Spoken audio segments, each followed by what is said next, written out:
এই ভিডিওটি একটা অবাক করা তথ্য দিয়ে শুরু করতে চাই। আপনি যদি আজ ব্যাংকে ১০ লক্ষ টাকা রেখে দেন, ১০ বছর পর সেই টাকার আসল মূল্য হয়ে দাঁড়াবে ৫ থেকে ৬ লাখ টাকার সমান। হ্যাঁ, আপনার টাকার সংখ্যায় একই দেখাবে ১০ লাখ টাকা, কিন্তু সেই টাকায় যা কিনতে পারতেন ১০ বছর পর সেই টাকা দিয়ে তার অর্ধেক জিনিসও কিনতে পারবেন না। প্রশ্ন হলো, আপনি কি চান আপনার কষ্টের টাকা আস্তে আস্তে নাই হয়ে যাক, নাকি আপনি চান সেই টাকা আপনার জন্য আরও টাকা এনে দিক? আর ঠিক এখানেই আসে একটা সমস্যা। সেটি হচ্ছে, আমরা ছোটবেলা থেকেই শুনে আসছি টাকা জমাতে হলে ব্যাংকে রাখো, তবেই টাকা নিরাপদ থাকবে। এই লাইনটা আমাদের মাথায় এমনভাবে ঢুকে গিয়েছে, আমরা ভেবেই নেই ব্যাংক ছাড়া অন্য কোথাও টাকা রাখার জায়গা নেই। কিন্তু এখানে ৩টা বড় সমস্যা রয়েছে। ১. ইনফ্লেশন। যেই টাকা আজ ১ কেজি চাল কিনতে পারে, ১০ বছর পর সেই টাকা হয়তোবা আধা কেজি চাল কিনতেও পারবে না, কারণ বাজারে সব কিছুর দাম বাড়ছে, কিন্তু আপনার ব্যাংকে টাকা বাড়ছে না। নাম্বার ২. কম ইন্টারেস্ট রেট। ব্যাংক আপনাকে দেয় প্রতি বছর ৪ থেকে ৬% লাভ, কিন্তু ইনফ্লেশন যদি হয় ৮ থেকে ১০%, তাহলে আপনি প্রতি বছরই ২ থেকে ৩% টাকা হারাচ্ছেন। নাম্বার ৩. অপচয়ের ঝুঁকি। ব্যাংকে টাকা জমা আছে এটি জেনে আমরা অনেক সময় সেই টাকা খরচ করে ফেলি, কারণ সহজে পাওয়া যায় আর মনে হয় আছে তো খরচ করি না। একটা ছোট্ট স্টোরি আপনাদেরকে বলি।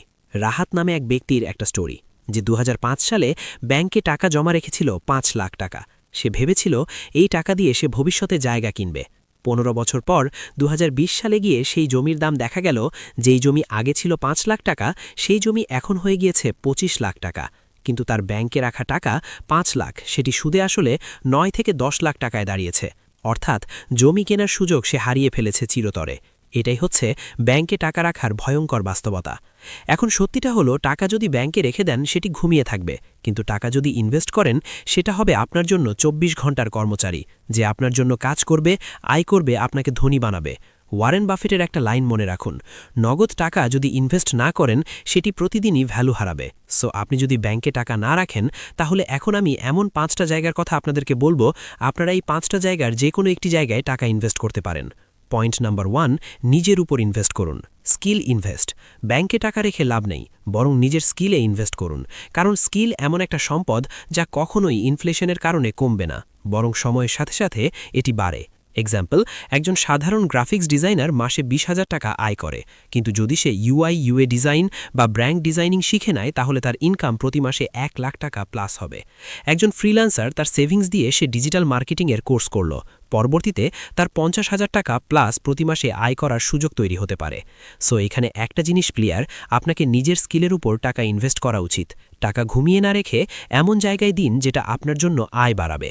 পয়েন্ট নাম্বার ২, আপনি অনলাইন অ্যাসেট তৈরি করুন। যেমন একটা ইউটিউব চ্যানেল, ব্লগ বা website, ecommerce store, online store. এই ধরনের স্টোরগুলো এখনকার পৃথিবীতে সবচেয়ে বড় অ্যাসেট হিসেবে কাজ করবে। একটা এক্সাম্পল দেই, আপনি যদি ১ লাখ টাকা দিয়ে ইউটিউব চ্যানেল শুরু করেন, যেমন ধরুন আপনি ক্যামেরা কিনলেন, মাইক কিনলেন, এডিটিং পিসি কিনলেন, ১ বছরের মধ্যে সেটি আপনার অনেক ভালো একটা কেরিয়ার হতে পারে। আপনি যদি আসলে এই কাজটাকে ভালোবাসেন এবং সঠিক ফোকাস দেন, তাহলে এটি সম্ভব। কিন্তু এই ১ লাখ টাকাই যদি আপনি ব্যাংকে রেখে দেন, তাহলে সেটা আপনাকে বছরে ৫ থেকে ৬,০০০ টাকা এক্সট্রা এনে দিবে। এইটুকুই। এখন আপনিই ভাবুন কোনটা আসলে আপনার করা উচিত। পয়েন্ট নাম্বার ৩, স্মার্ট ইনভেস্ট করুন। যেমন stock market, mutual fund, bond কিনে রাখতে পারেন, গোল্ড কিনে রাখতে পারেন, এই ধরনের ইনভেস্ট। দেখুন, ব্যাংকের সেভিংস অ্যাকাউন্ট নিরাপদ কিন্তু অলস। স্টক মার্কেট বা মিউচুয়াল ফান্ড রিস্কি কিন্তু প্রোডাক্টিভ, এটা আপনার টাকাকে বাড়ায়। পাশাপাশি আপনি যদি গোল্ড কিনে রাখেন, আপনি একটু চিন্তা করে দেখুন ২০১৫ সালে আপনারা অনেকেই হয়তোবা সেই সময় গোল্ড কিনেছেন। সেই সময় গোল্ডের দাম কত ছিল আর এখন কত? কিন্তু সেই সময়ে ১০০ টাকা দিয়ে আপনি যতটুকু খাবার কিনতে পারতেন, এখন সেই খাবার কিনতে গেলে আপনার ২০০ টাকা লাগবে। মানে আপনার ১০০ টাকার খাবার ২০০ টাকা হয়ে গিয়েছে, কিন্তু গোল্ডের দাম যা ছিল তার ডাবল হয়ে গিয়েছে। সো গোল্ড একটা সেফ ইনভেস্ট, যেই জায়গায় ইনভেস্ট করলে আপনার টাকাটা স্টিল টাকাই থাকে, বাট এটির মূল্য সময়ের সাথে সাথে বাড়তে থাকে, কমে না। সো যারা ভাবেন কোথাও কোনো কাজ করবই না, ইনভেস্ট করবই না, তারা লাস্ট অপশন হিসেবে গোল্ড কিনে রাখতে পারেন। এটি অনেক ভালো ইনভেস্ট হতে পারে। এরপর পয়েন্ট নাম্বার ৪, ছোট ব্যবসায় ইনভেস্ট করুন। ব্যাংকে টাকা রেখে লাভ নেই, বরং ছোট ব্যবসা শুরু করুন। যেমন অনলাইনে পোশাকের ব্র্যান্ড শুরু করতে পারেন, ফুড ডেলিভারি সার্ভিস দিতে পারেন, ড্রপ শিপিং দিতে পারেন, রিসেলিং বিজনেস করতে পারেন, আপনি ছোট কফি শপ দিতে পারেন, আপনি ছোট বাচ্চাদের ড্রেসের শপ দিতে পারেন, আপনি একটা সানগ্লাসের শপ দিতে পারেন, আপনি একটা ছোট ফাস্টফুডের দোকান দিতে পারেন। সো আপনি যেই কাজই করেন সেই কাজের পাশাপাশি আপনি একটা ছোট বিজনেস শুরু করুন। আপনি যদি ছোট একটা বিজনেস শুরু করতে পারেন তাহলে সেখান থেকে আপনার টাকা আনতে থাকবে। একটা এক্সাম্পল দেই, শামীম নামে এক ব্যক্তি তার 50,000 টাকা দিয়ে অনলাইনে একটা টি-শার্টের ব্যবসা শুরু করে। তার আজ মাসিক ইনকাম 1 লাখ টাকা ছাড়িয়ে গিয়েছে। যদি সে এই একই টাকা ব্যাংকে রাখত তাহলে বছরে মাত্র 3 থেকে 4,000 টাকা আয় করতে পারত। কিন্তু দেখুন, সে সেই 50,000 টাকা দিয়ে একটা টি-শার্ট বিজনেস শুরু করেছে। সো ছোট বিজনেস অনেক সময় অনেক বড় পাওয়ারফুলি কাজ করতে পারে। তাই অবশ্যই ছোট বিজনেসে ফোকাস দিন। এরপর পয়েন্ট নাম্বার 5, জরুরি ফান্ড প্লাস ইনভেস্টমেন্ট ফান্ড আলাদা করুন।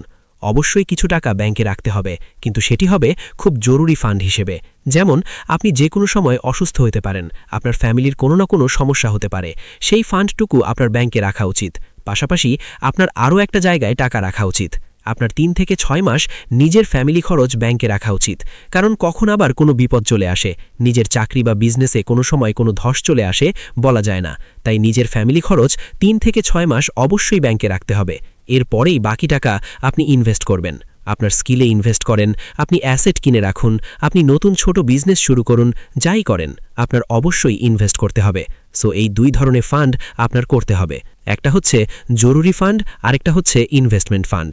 এখন আমি আপনাকে একটা প্রশ্ন রেখে যাচ্ছি, আপনি যদি আজই ব্যাংক থেকে টাকা তুলে ইনভেস্ট করতে চান তাহলে কোনটাতে করবেন? আপনার নিজের স্কিলে, না অনলাইন অ্যাসেট করবেন, নাকি ছোট বিজনেস শুরু করবেন, নাকি গোল্ড কিনে রাখবেন, নাকি জমি বা বাড়ি কিনবেন? কোনটা করবেন? অবশ্যই কমেন্ট করে আমাদেরকে জানাবেন। পাশাপাশি কেন করবেন সেটিও জানাবেন। তাহলে আপনার আইডিয়া থেকে অন্য মানুষেরাও অনেক কিছু শিখতে পারবে। সো এই হচ্ছে পুরো ভিডিওটি। প্লিজ একটা লাইক করতে ভুলবেন না, আর একটু কষ্ট করে ভিডিওটি আপনারা আপনাদের কাছের মানুষদের সাথে শেয়ার করে দিবেন।